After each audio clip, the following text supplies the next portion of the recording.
წარმოიდგინე ასისტენტი, რომელიც არ ამხოლოდ ასრულებს შენს დავალებებს, არამედ გეუბნება, რა უნდა გააკეთო და როგორ უნდა გააკეთო ის საუკეთესოდ. ხელოვნური ინტელექტის აგენტური მოდელით ეს უკვე შენ შეგიძლია.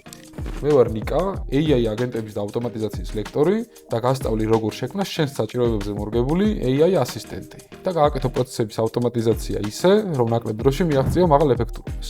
AI აგენტები დღეს ყველაზე გავრცელებულ და მოთხოვნად ტექნოლოგიად ითვლება. ის შექმნილია იმისთვის, რომ იმოქმედოს ავტონომიურად და მიიღოს გადაწყვეტილებები ადამიანის მინიმალური ჩარევით. მას შეუძლია შეასრულოს ისეთი კომპლექსური ამოცანები, როგორიცაა დაგეგმვა, პრობლემების გადაჭრა და კომუნიკაცია. თუ უკვე იყენებ გენერაციულ AI-ს, ხარ ცნობის მოყარე და ეძებ უფრო მეტს, ეს კურსი შენთვისაა.